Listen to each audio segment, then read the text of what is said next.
Hi everyone! Ate Myra here for today's video, paano mag-apply ng Fast or Fast Plus account at ng UPSAVE account. At after that guys, ituturo ko rin kung paano mag-transfer ng funds from your GSAVE papunta kay Fast Plus, GSAVE papunta kay UPSAVE, and vice versa. So if you want to know how, then please keep on watching.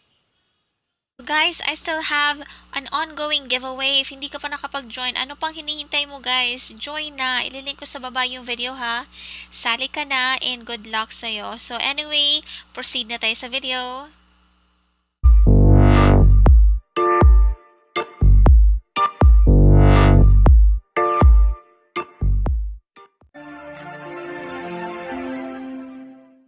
Okay, so andito tayo sa ating CIMB Bank app guys. Punta lang tayo dito sa product. Nasa pinakababa po, tabi po ng home. Ayan, so apply for a product lang po tayo. And then as you can see, meron pong dalawang products here. Meron po tayong Fast Plus account at meron ding UPSAVE account. If you want to know more about these two accounts, pati yung GSAVE account guys, meron akong video about that. Ililink ko na sa baba as well as sa i-button sa taas. But as you can see here guys, ito yung overview ng Fast Plus account. Ang kagandahan with this account guys, meron silang free Visa debit card. Free po siya guys ha. And then here, lagay mo lang yung digital signature. And ayan. Start na nating isulat. Okay, hindi ito yung signature ko guys ha. Gusto kong isulat hi guys pero clear mo lang pag hindi ka happy sa signature. Tapos kung okay ka na, okay lang yung ilagay or itap mo.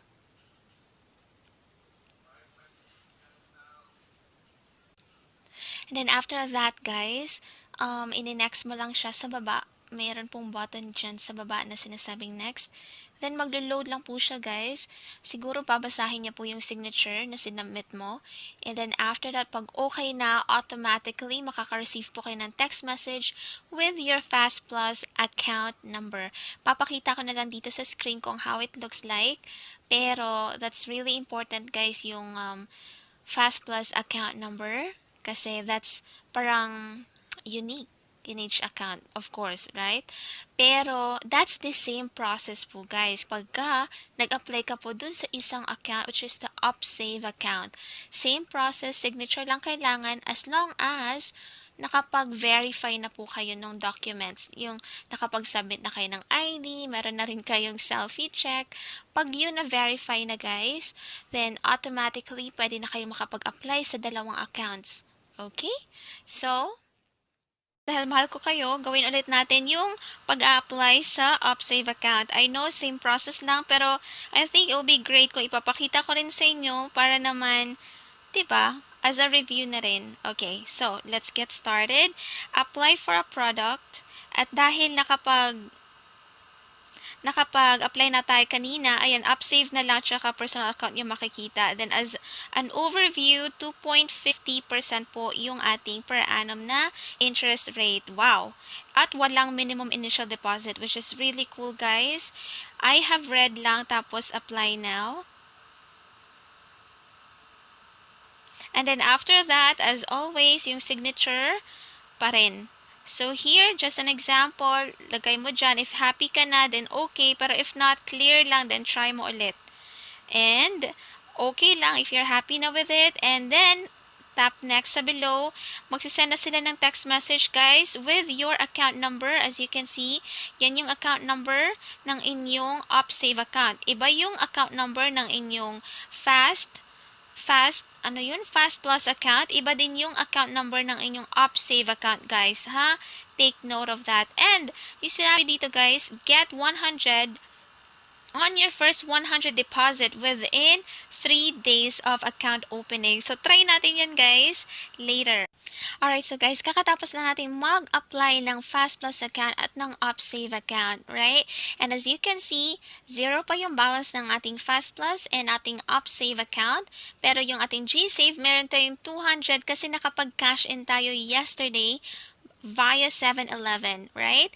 And because meron tayong money sa ating GSAVE account, ang pwede natin gawin guys, pwede natin ma-transfer some of the funds na meron tayo sa ating GSAVE account papunta sa Fast Plus or papunta sa UPSAVE account. It's up to you. Pero to do that, here you go. Punta tayo sa homepage and then yung sa baba guys, tabi ng product at ng card, yung transactions dyan, tap mo yan. Pwede din naman para mas mabilis, tap mo yung transfer na nasa tabi ng cash in. Okay? Pero, kung makikita mo dito, after mong itap yung transaction, tap mo lang itong transfer, then to my own CIMB account. Now, makikita mo dito guys, because transfer to own, ito-transfer natin sa ating sariling UPSAVE or Fast Plus account. So, pili ka lang kung saan mo gustong kunin yung funds na gusto mong i-transfer. Right? So, in my case, kasi GSave lang yung may pera or may funds, then yun ang magiging from natin. Tapos, as you can see here, gusto ko siyang i-transfer sa aking Fast Plus. Then, piliin mo lang yung amount na gusto mong i-transfer. And then, next lang. Then, magbibigay yan ng confirmation. Confirm mo lang, guys. Then, voila! Ang bilis lang. Na-transfer na kaagad yung funds mo from GSave papunta sa iyong Fast Plus account. Now, if you want to make another transfer, tap mo lang yan. Or if not, then punta ka lang sa homepage. But, balik tayo sa homepage, guys, because I want to show you itong transaction history na nasa baba. As you can see, 100 pesos po ay nalagay na po sa ating Fast Plus account. And as you can see, tarang! Andyan na po yung 100 pesos na transfer natin. Wow! Now, gawin natin, from Fast Plus account naman, ilipat natin or mag-transfer naman tayo ng some of it dun sa ating UPSAVE account. So, same thing guys, transaction, then transfer to my own CIMB account, and then piliin mo dito from Fast Plus account to UPSAVE account. Tapos, ang amount dito, since 100 lang yung laman ng Fast Plus natin, siguro 50 pesos yung ilalagay ko. Now, confirm lang natin yan. And then after that, success! Na-transfer na po yung inyong money from your Fast Plus account sa inyong UPSAVE account ngayon. Now, as you can see, yan. Yung Fast Plus account natin, meron ng 50 pesos. Yung UPSAVE account natin, meron ding 50 pesos. Transaction history sa baba, makikita mo rin yung nangyari, right? Now, UPSAVE account is 50 pesos na ngayon. Very interesting dahil sobrang dali niya pong gawin, guys.